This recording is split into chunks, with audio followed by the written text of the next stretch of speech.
obviously pleased that finally Mr. Combs has been held accountable for something, and which he hasn't been for his entire life. He now stands convicted of 2 federal crimes and faces still substantial jail time. Obviously, we would have liked to have seen a conviction on the sex crimes and RICO counts.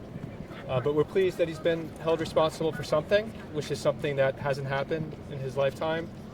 And we're hopeful that ultimately he receives a substantial sentence for what he's done. And we're pleased that Cassie's brought to light everything that has happened in this trial. I just spoke with her and with the U.S. Attorney's Office team, and she's in a good place. She's pleased that the jury has found him liable, or guilty of 2 federal crimes. What was her reaction? And I've issued a statement as well on our Twitter as well. Her reaction is what I just said. Her reaction was that she was pleased that he's been found guilty and held responsible of 2 federal crimes, something that he's never been held responsible in his entire life. And she's happy that in November of 2023 she came forward and shined a light on this and brought other people forward who have various civil claims, and so we'll see what happens with the sentencing.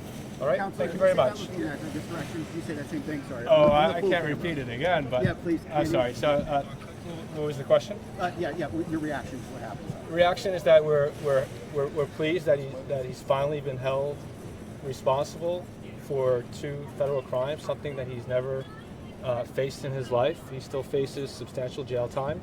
Of course, we would have liked to have seen a conviction on the sex crimes and RICO, but we understand beyond a reasonable doubt is a high standard, and we're just pleased that he still faces substantial jail time.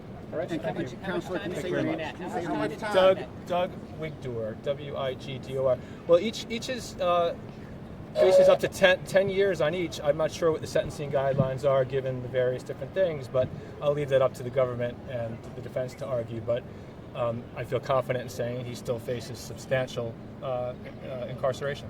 How will you feel if he walks out on bail? Well, that's up to the judge. I don't have a personal vested interest in this case. Whatever the appropriate thing to do under the law is what should be done. And at the end of the day, he needs to be sentenced pursuant to the guidelines and pursuant to what the law is. My understanding of that is that he faces significant incarceration. So thank you very much. Thank you. Thank you.